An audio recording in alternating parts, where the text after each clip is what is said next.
My guests are with me, Professor Macharia Munene, international relations expert and also a political analyst, and Joseph Mukuna Semeha, a political analyst as well, joining us here at NTV. Thanks for making time for us, gentlemen. Prof, let's start with you. What do you expect from the announcement at Bomas? We expect that finally they will tell the public who the official flag bearer is. There have been many instances when it's been hyped up and nothing came out. It was just a disappointment. So we expect that today they will say who they have agreed to be the flag bearer and the running mate. The others will then have to swallow pride and accept it. Thereafter, depending on how it is handled, we do expect some sort of fallout, particularly among the followers of the various candidates. So if there is no announcement on who the accepted flag bearer is, then it will just be an additional disappointment among a series of them. There will be some drama, as usual. We expect some people to dance on one leg and shake the other one, and they should say a lot of things. But beyond that, if they do not make the announcement, then it will be just a major disappointment. The joining of Governor Ruto into the team is nothing new. It was expected. It's just a routine. I think he should be given credit for seeing an opportunity so that he can be called a principal. That's the main thing. So you think he went for this because he was likely to be called a principal rather than adding value into There's no value that he's adding. It's just being called a principal. So you think this was a good thing. It's a good thing for him. So that, you know, there are people, there are players. You notice what's going on and you want to be, when you're counting leaders, you should be there. Yeah. So you go in. What about the numbers that he brings? Wouldn't that add value? The man had already left. He was already in NASA, for proper purposes. Yeah. So what he's just doing is making now official that he should be called a principal. Okay. But whoever, he was never going to support Jubilee, had made that very clear a long time ago. So the numbers are not going to increase now because it's been announced officially. Okay. Whatever he was bringing, he had already brought into the team. So it's a formality now, and it's like, I think it was mentioned that it's like going back to the Pentagon. Okay. And that was there in 2007. Simea, do you agree? In some instances I disagree with what Prof is saying. You know, it's people who shape opinion who determine what is news. And if the joining, official, if you like, or formal joining of NASA by Governor Ruto is not news, then even you yourselves wouldn't be paying attention. Look at the amount of attention that media houses are paying to what is going to happen at Bomas today. Building from yesterday's announcement by the committee, Orengo, Mudama, and others. So at the very minimum, that is already, even by just the standards of media houses, because you shape opinions, you've managed to raise people's expectations, anxieties, and therefore that is news that a lot of people are looking forward to. But what do you expect But from beyond that, absolutely, I was coming to that. But beyond that, there are two possibilities. You have to look at a number of possibilities. And as some people, some commentators have said, this has been a very deliberate build-up, creation of a bit of anxiety, and then build up again, and so on. Such that they have managed to get even their opponents, their competitors, to keep, as Mudama says, to keep paying attention to them and talking about them. There is a possibility of naming the candidate, as a lot of people expect. But there's also a possibility of just unveiling to the nation what they have agreed, what they now 5 principles have agreed in terms of what they will take into that government, what the structure of that government, the so-called power sharing arrangement. Because what is at stake in NASA is not just about who is the presidential candidate and the running mate, as many people have tended to to believe. Okay. It is much more than that, because government is much more than a president and a deputy president. Okay, speaking of expectations, hold that thought for a minute. Yeah, My panelists are still with me. Mr. Simeha, you're finishing your thought on your expectations, and now you just heard what CI Senator James Orengo has said, that they will only name the flag bearer at their own time, and it could as well be as the governor, Isaac Ruto. Absolutely, and their own time could be today, tomorrow, or 1.5 months from now. Just as he says, it is a lot more the competitors, well, and understandably some of the supporters who are extremely anxious about this issue of flag bearer, whereas the team of 4 and now 5 and their teams and their various teams are involved in negotiating a lot more than just a presidential flag bearer and a deputy president. Because it's about what change, not just change in terms of changing faces, removing President Uhuru Kenyatta and William Ruto and their team and bringing another team, but what kind of government are they going to have? What can it deliver for Kenyans? And Senator Orengo has just hinted for you, one of the things that they've been negotiating is like, how best can they ensure that they execute devolution from the basis of the constitution so that Kenya can realize the latent spirit of devolution. And as he says, one of the champions of that is the gentleman who is joining with his team today. So, well, I'm just giving those details to show that to the best of my understanding, they have been negotiating and are still negotiating much more than a presidential standard bearer and a deputy president. Okay. All right. Thanks for staying with NTV today. We are following several events for you. There's the ODM nominations happening in Kisii, and then the NOC College is following all that for you. Andrew Ching is at the Bomas of Kenya, where the NASA principals are expected to make what they call a big announcement. And of course, my panelists are still here with me, Professor Macharia Munene, international relations expert, and Joseph Mukuna Simeha, a political analyst. And we are just getting information that they were meant to name a flag bearer today, but the principals disagreed on that last night. So they're not going to name a flag bearer. Does that surprise you? Nope. In fact, James Orengo just let the cat out of the bag. Then he said the big story today is a non-story. Isaac Ruto joining NASA. That's not a story. The story today was the naming of the flag bearer. And apparently, maybe Isaac Ruto just added some more water into oil. Instead of making things clearer, he's just made them a little more murky. Now that technically he's also a candidate. Could this be a strategy to keep Kenyans guessing and build up anxiety? Is that working? It might have been a strategy at a particular time. Yeah. At a particular time, it might have been. Now it is not.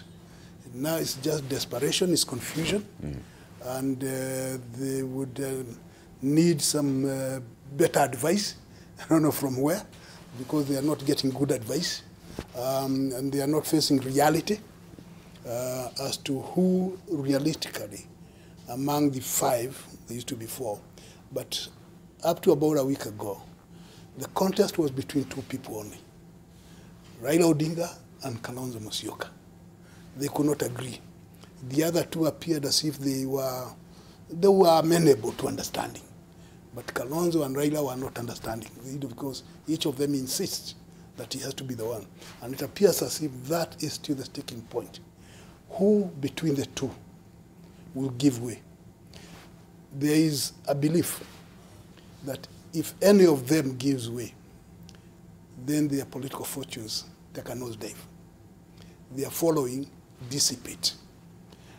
In the case of Kalonzo, Mudhama, who is talking there, is one of his major problems. Mutua is watching, smiling, because Mutua party has already started gathering momentum with that. And if Kalonzo is not the one, Mutua is just say, okay, that's your problem. And there are a lot of people who are not happy that we are likely to jump into Mutua's bandwagon. So he's just watching, and they're saying, okay, whatever you do. So Kalonzo is in a fix. If he's not named the candidate, his other option is to still run on his wiper. He's got a party. He can still run as a presidential candidate on a wiper. Doesn't that then split the vote? Yeah. So making them lose eventually? Well, I don't think that splitting is anything. It will not have anything effect on the overall thing. So the Kalonzo will run just to remain relevant. If Raila is not the one, he has the same problem as Kalonzo. And you have all those people in ODM who are waiting for him to slide downwards so that they can take over the leadership of the, particularly the Luo Nyanza. And there are people there who are, you can see already the erosion of the Odinga power base. It's there and it's visible. If he is not the candidate, then that erosion will increase. And Raila is worried about that. Tremendous.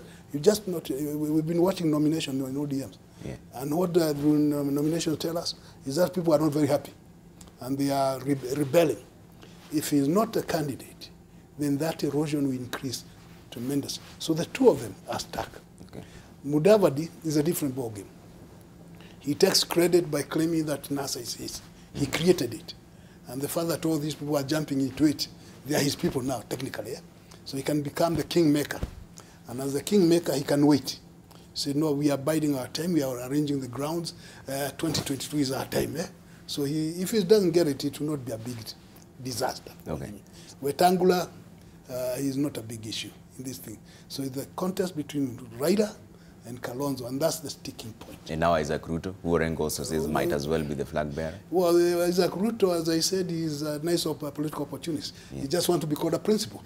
When people are making decisions, he wants to be there making decisions. All right. That's all. Do you see some sort of rebellion within this party, within NASA itself?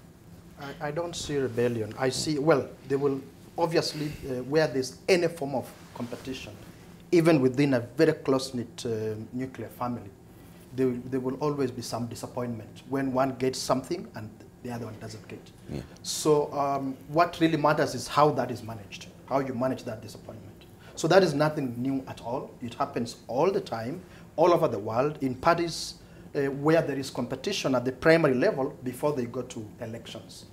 So this is why I do not even see the need of excessive excitement about NASA not naming their presidential candidate. There is no presidential candidate until there is a presidential candidate. So there's nothing like that they've gone beyond the time, they've disappointed people and so on.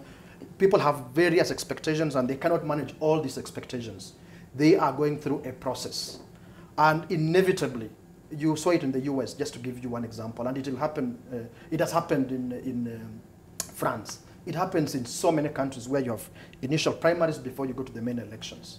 Inevitably, there are disappointments. So it's up to the leaders now to manage those disappointments, to ensure that they whip their followers. They show their followers that there's still hope, even with this person that we've decided.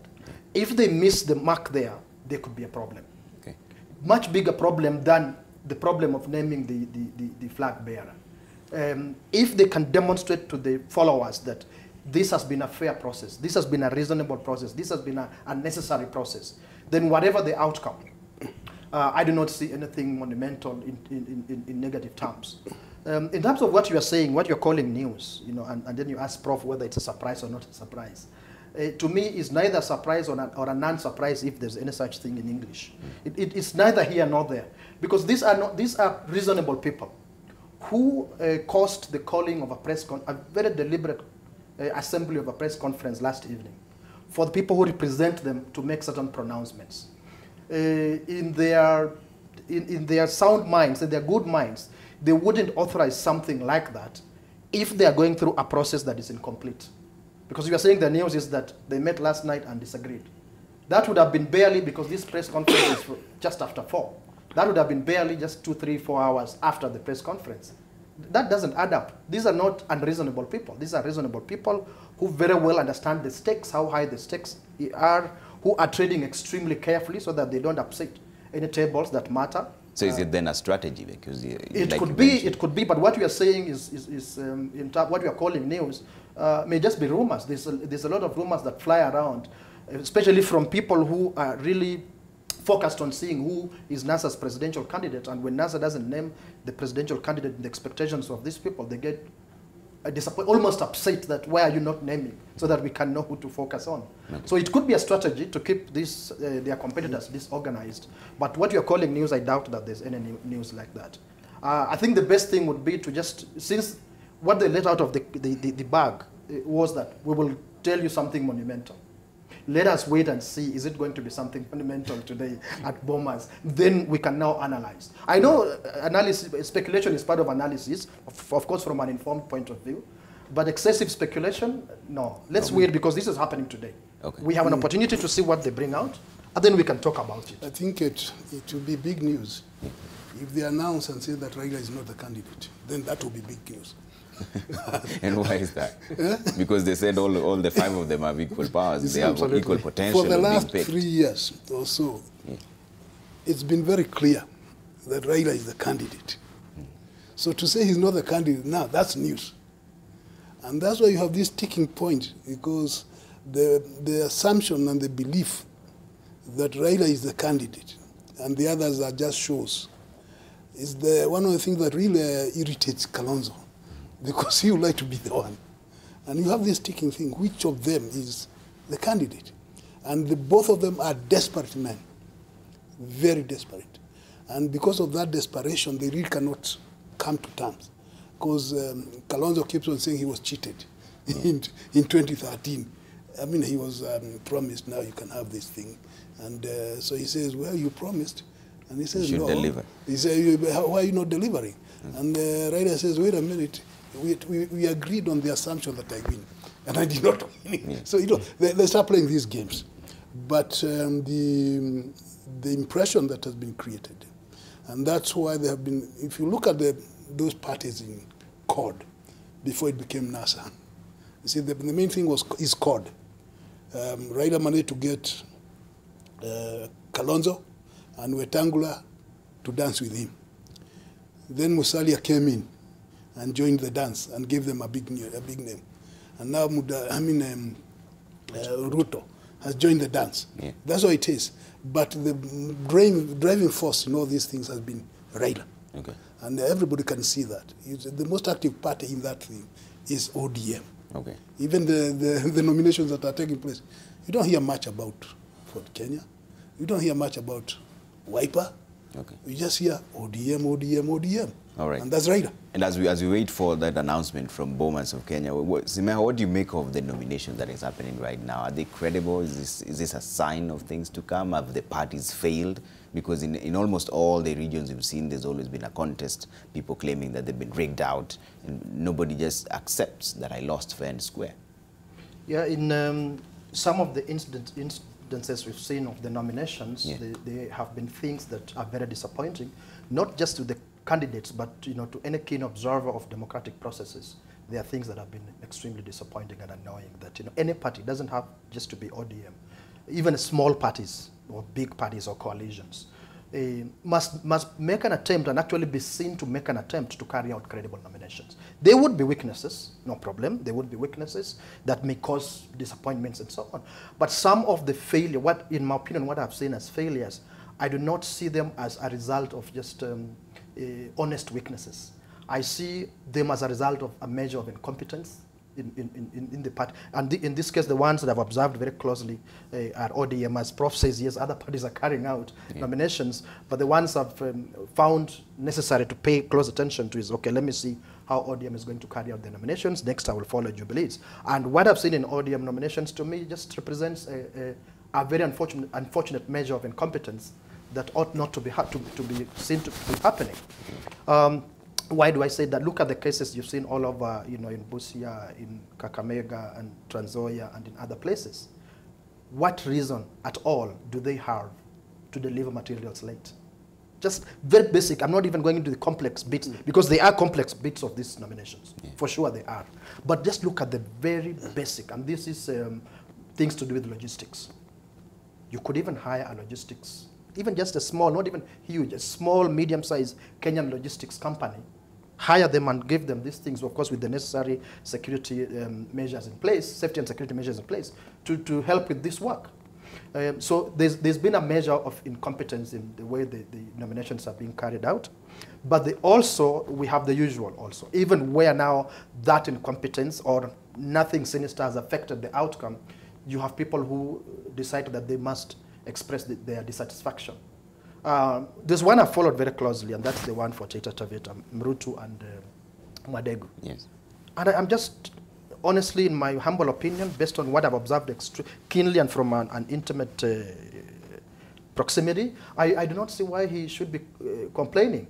Because the process, from the way they've arranged it, from the nomination of the nomination panels, from managing, he has been totally involved. Yeah. And seemed to have panicked when he realized that he could actually get beaten. So you've gotten a bit of disappointing outcomes because of what I'm calling incompetence, but you've also gotten a bit of these people expressing their disappointments out of failure to just accept, these are the vagaries of democracy. You must go in there knowing that you will either win or lose. And whatever the outcome, unless you can prove, and there are processes, I know in these parties there are processes for appeal, for example. Instead of coming out to make a lot of noise, first of all, go through the appeal processes, table your evidence, let it be evaluated. Luckily, if you're not satisfied with the party appeal process, we have the political parties tribunal. You can go to it and again appeal. So there are those processes so that we as the public now can see for ourselves and evaluate and actually see, Ruto or whoever was actually cheated out of this thing. But there are those who also argue that even if the process is repeated, the same mistake will be made, like in the case in Busia. It doesn't necessarily mean that when you go through a petition that automatically the outcome will be a repeat. Yeah. Actually, I faulted on analyzing the performance of the ODM nominations board. I faulted them for that decision on Busia. I said, well, it made sense to raise alarm and annul the results and say, okay, halt, something seems to be wrong. But you don't follow that immediately with, we will carry out a repeat, before you investigate. I think you stop, you make an independent team to very quickly go and investigate. What is this we are hearing? They bring you a report. Within even just 24 hours, it's possible. Only after that should you make a decision. And the decision could be, we repeat. The decision could have been, we give it to Otuoma, he won fairly. It could have been, we give it to Ojamong, he won fairly. Or it could have been one of these people, or several of, well, they're just two. One of these people committed very serious electoral offenses that in fact he should be disqualified. Okay. I mean, look at Ongoro's case. They very quickly evaluate something that happened at Orange House, table their evidence, and make a decision. That's what was so difficult about doing the same thing in Busia. So that you demonstrate, there's a lot that perception plays in politics. How people perceive you to be doing things. So you could do things that can very easily scatter your supporters. And I think ODM has managed to do that in Busia. Not really scatter them, but actually consolidate them around Otuoma. Okay. When they are now given to choose between the party and Otuoma, an overwhelming majority of them seem to have chosen, we will go with Otuoma because it looks like he's being treated unfairly. Okay. Professor Macharia, what do you make of the nominations that are happening? Especially the one in Busia, for example. It was a tragedy, one would say. The complaints are expected, but the overwhelming amount of information that indicated something was wrong is what was of concern. And Otuoma had a right to complain. That's normal, especially when there is glaring something. But something else comes into mind. See, political parties are almost private property.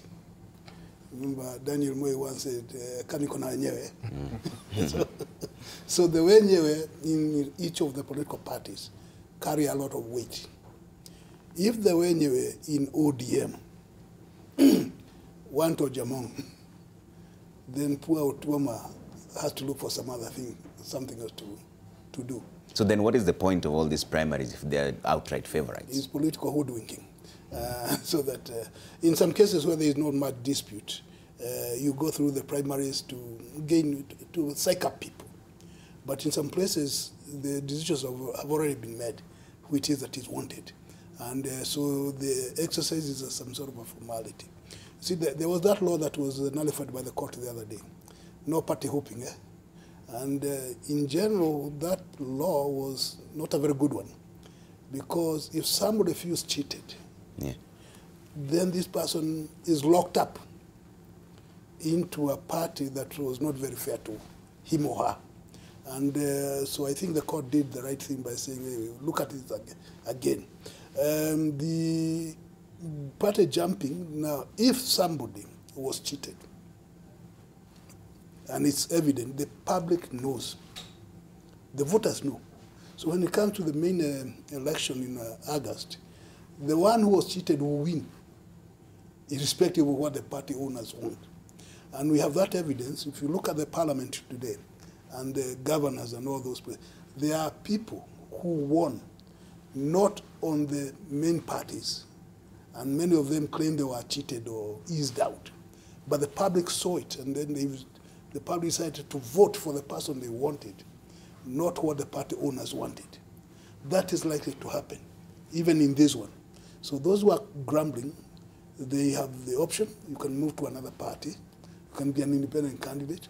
And increasingly, the Kenyans are voting for individuals, not the party, individuals. So if you are an individual people love, admire, they'll vote for you, irrespective of the party. If they don't like you, it does not matter what party you are in. You are still not wanted, and the party will lose. Simea, is there even a need to hold these primaries? Because in certain developed democracies, the party just gives you a direct ticket. Well, there absolutely is need. If I can just pick up from where Prof left and then come to what you're saying. He has said towards the end something I consider extremely important, that even where the so-called owner of the party try to shortchange candidates, the electorate is able to see. Not in all cases, but in most cases, the electorate is able to see. And they have the Kenyan political landscape is scattered with those examples of candidates who have been punished because they happened in the eyes of the electorate to be seen as people who were handed tickets against the electorate's favorites in an unfair manner. So I would say that based even just on that, there is need to have these primaries. And also over time, it's not an easy thing. Building this, this experiment, this thing called democracy is not an easy thing. You have to try and keep trying until it cements. But I know that even in this country, not just developed countries, that it's part of the several parties' constitutions to give direct tickets based on what they call consensus. It's not every day that the public gets to see what happens behind walls where this thing called consensus happens.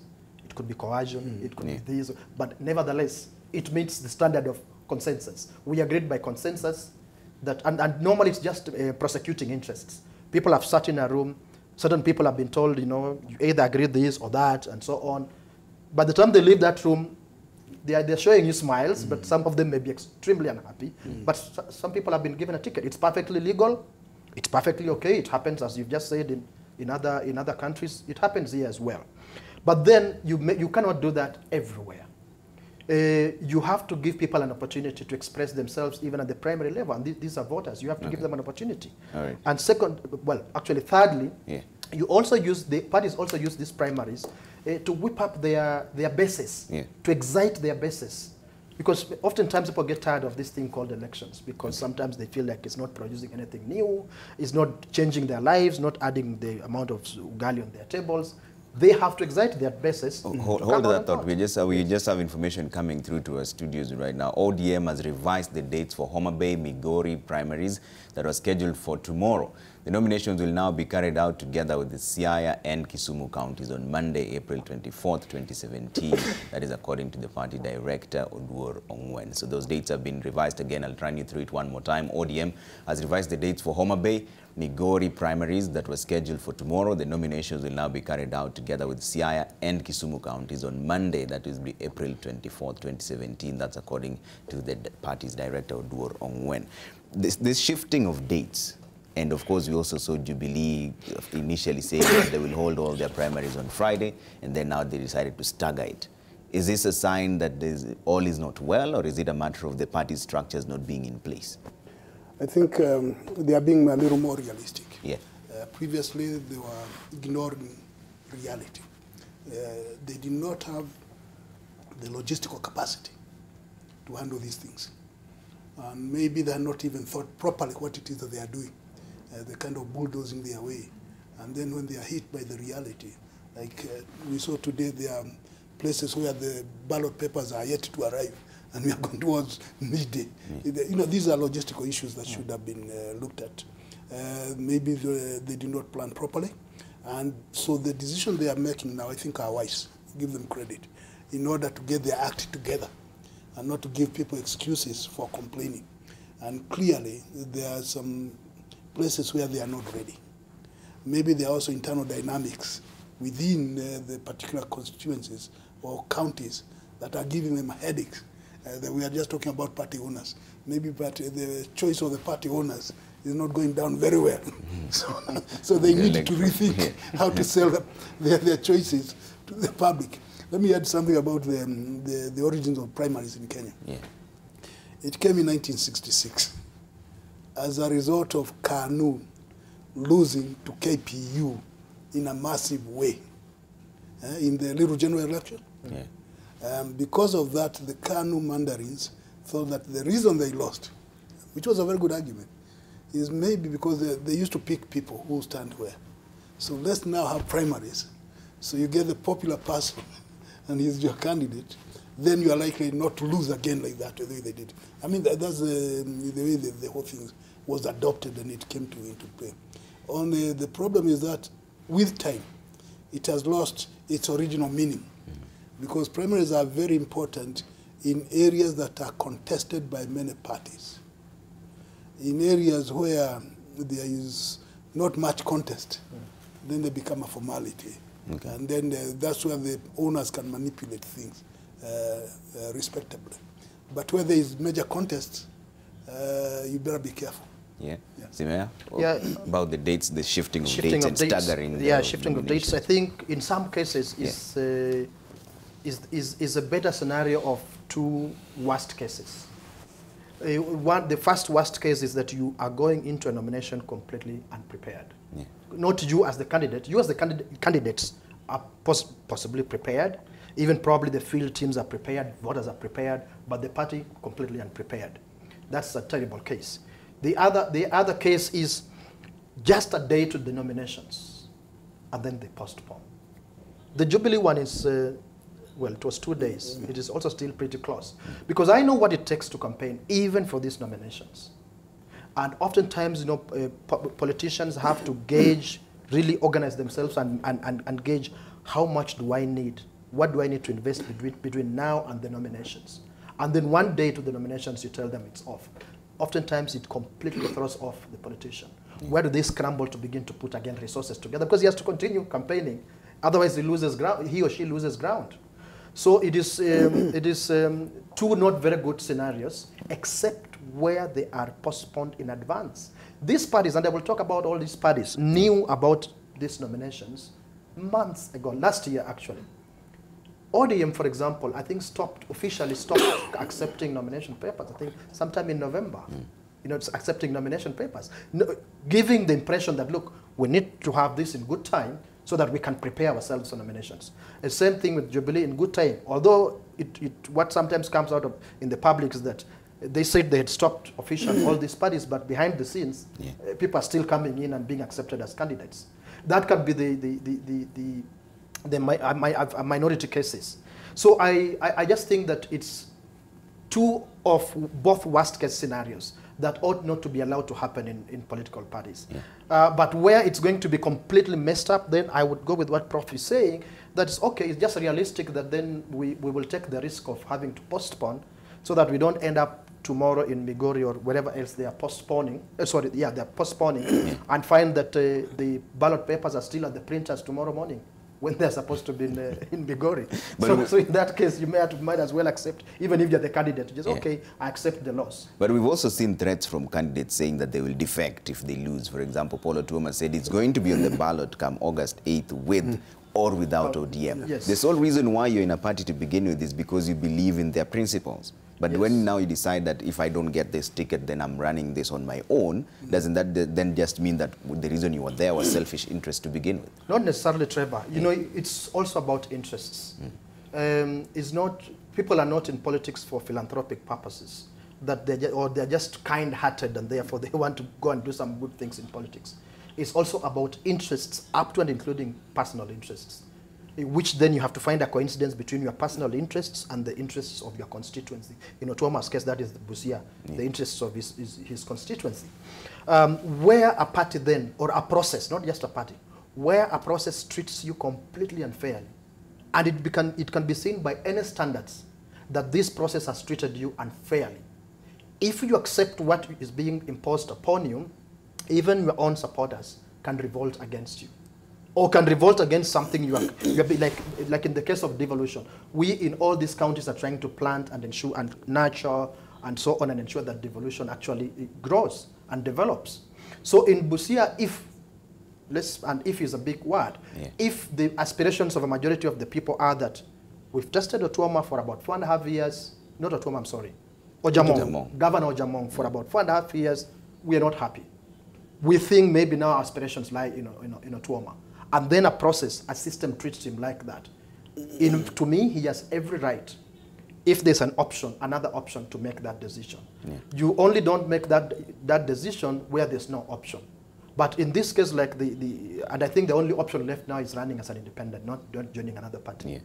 If they completely refuse to intervene in a manner that is seen to not only fair, but seen to be fair, and then he has every right to make some decision that, look, I will mobilize my supporters and we go a different direction, with or without my party. So I don't think that parties should also hold as a ransom, and parties, I mean the leadership of those parties, hold as a ransom at every cost to us and our supporters, because we believe in the principles of those parties. It must be shared between ourselves and the leadership of those parties. Actually, it's, people support the party leader, not the party. So if the party leader moves and calls his party this, the war moves that way. And so it's usually the identification with the particular party leader, on the assumption that the party leader will also identify with you. Now, what we have had in the case of Busia, and Otuoma saying he's going to be a candidate, either way, it is his right to choose to be a candidate. He can stand as an independent, fair enough, but we have about 60 political parties in Kenya. He can take one of them if they give him a ticket. And depending on his popularity in Busia, he can turn that little party into something to talk about, because the people are going to be voting for him and not the party. And that's why now you get some parties coming up. You check, you remove the name of the leader. It's not there. So Tuoma has a chance to create a party out of a small thing. All right. Or he can even join a Babu Namwamba. What is the immediate reaction to what Abdikadir Eden just said, that one of the major challenges they're facing is organized violence, and that's the reason why sometimes they have to shift the date? My immediate reaction is that this is the more reason why political parties, the officials of political parties should not be, sitting politicians in active office. Especially MPs, senators, and whatnot. They shouldn't be. Why do I straight away go to that? Because these are institutions. For you to manage people, these are institutions in which millions, actually, of people believe in. Many other people want to, destroy, weaken, and so on. So you have to build an institution to manage all these dynamics. But we know that members of parliament, people who are in parliament, either Senate or National Assembly, have so many other interests that they chase, that none of them can persuade me that they have time to pay attention to building an institution of a political party, to an institution that can reach a level of managing the nominations that we're talking about, managing logistics, collecting intelligence, acting on that intelligence, and so on and so forth. Building a movement of people that people can believe in. I am yet to be persuaded that a member of parliament in the Kenyan parliament, Senate or National Assembly, can have the time to pay attention to the institution of the political party. Some of these things are taking them by surprise, which is extremely unfortunate. That you didn't know that some people could try mischief? Are you kidding me? If you tell me that you will just send a vehicle to Kisii, and you have no imagination whatsoever that somebody somewhere will try mischief, then why are you a leader in a political party? You need an institution of thinkers, of people who can full-time pay attention to these things and anticipate these scenarios. I don't say that we will wait for mistakes to happen and correct them. No, anticipate scenarios, put in place mechanisms to minimize the effect of these kind of scenarios. In fact, to eliminate, but since we cannot be perfect, minimize. Should this happen, this is the second plan. This is this other strategy that we use. But embarrassingly, a lot of these things are taking them by surprise. Yeah. And when they are told, they start appear like they're scrambling to do something about it. They have emasculated the officials of the secretariats. You know, like the executive director, the directors, the technical people. A lot of the time, they're just there to take instructions from the politicians. Do that, do that. They hardly ever, in my experience, not experience, but observation, have to personally think about this as leaders of institutions, plan and execute. Because all the time they are worried, like, what will the leader think? They have to look over their shoulders. What will the Secretary General think? What will the chairman think? But maybe they could leave this nominal, symbolic thing called party leader for people who they want to be their presidential candidates so that they can remain up there.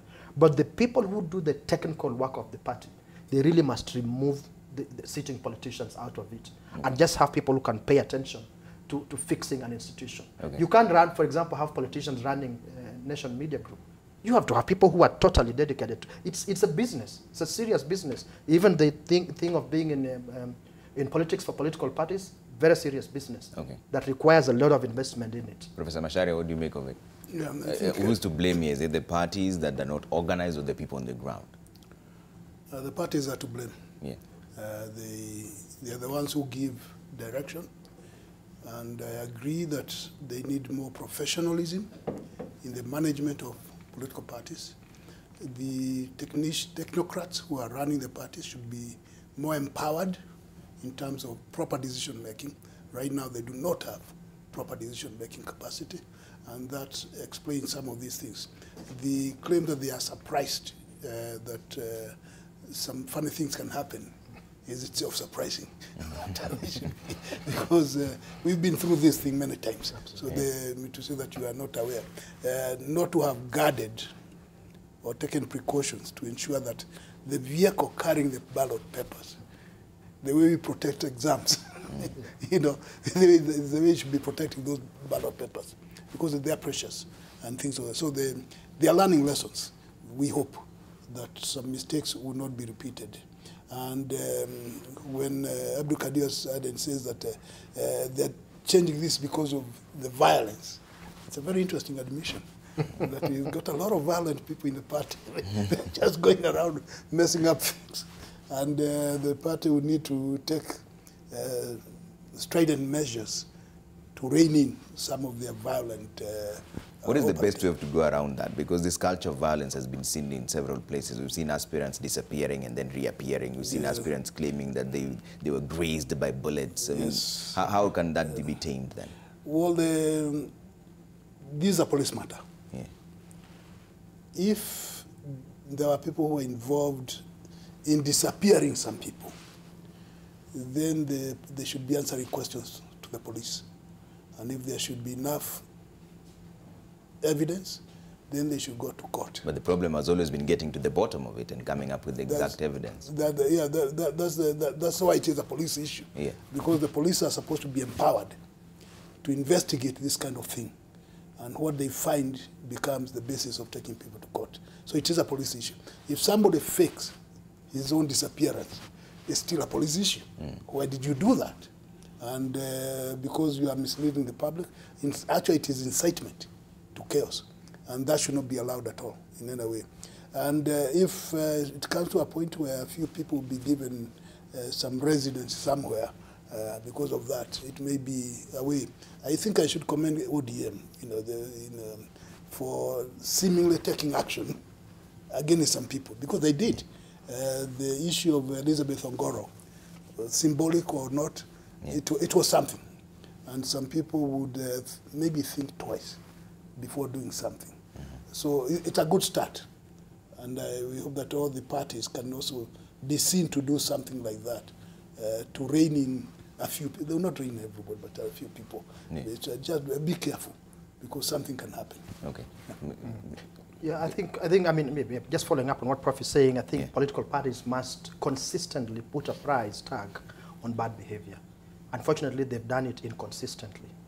Sometimes some people do something that they're punished very swiftly, and some other people do, if sometimes even worse things, and you're waiting for them to be punished, and they're not punished. When the leaders are the ones doing bad things. Including the leaders. Yeah. Political parties must put a price tag on bad behavior by their candidates, by even their followers. Look, in soccer, oftentimes teams are punished, not because of the bad behavior of the members, no, of the fans. Not just of the members of those teams, because well, I know that some of the fans are members, yeah, but also just generally the fans. If the fans behave badly, we punish the team. Yeah. So the team must ensure that, you know, all the time it's drumming this into its fans. In this case, political party is members. Some are fans also. That, look, you really love us, this is how we expect you to behave. You do not, and they must not wait for monumental things to happen.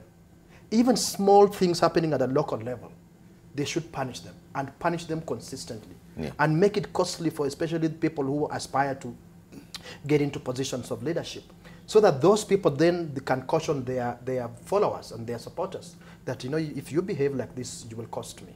If you do this to my opponents, you will cost me. If all our political parties could do that consistently and punish this, put a price tag consistently on this bad behavior, I think we could head somewhere. And they should do this in the general interest, not just of themselves, but of this republic. Because sometimes it's as if, you know, some people, because of their associations within the party, they are more equal than others. That is bad. You may, at that point, because it's transactional in nature, feel like, okay, I'll protect Trevor because he's close to me and so on. But what signal are you sending in the party and in the Republic of Kenya? Yeah.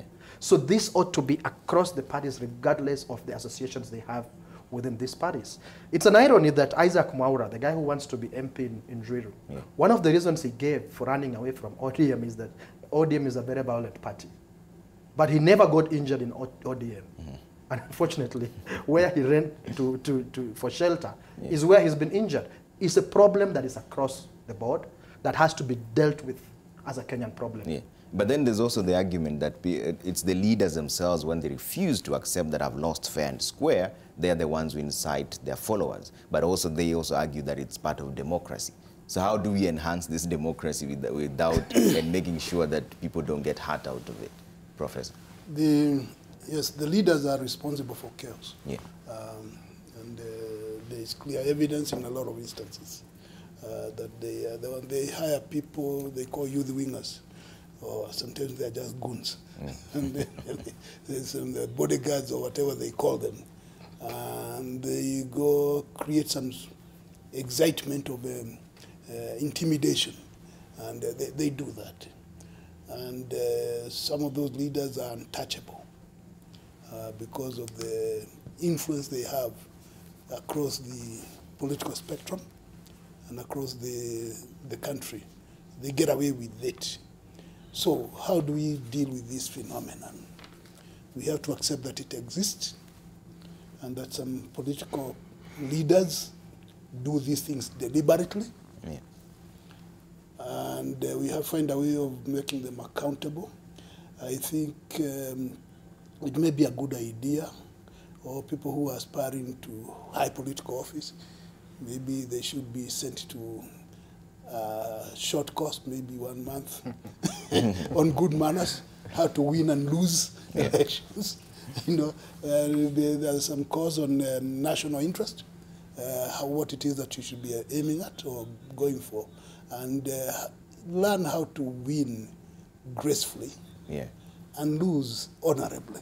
You know, that sort of thing. Yeah. But there is something that's needed to be done to all candidates aspiring for office, because sometimes we notice some behavior, and if you check it properly, the person doing that is just ignorant. Yeah.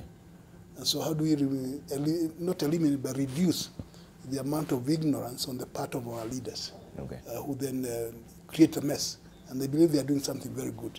But deep down, if you check them properly, they're just ignorant. Okay. Yeah. Hold on that thought before I'll come to you, Mr. Simeha.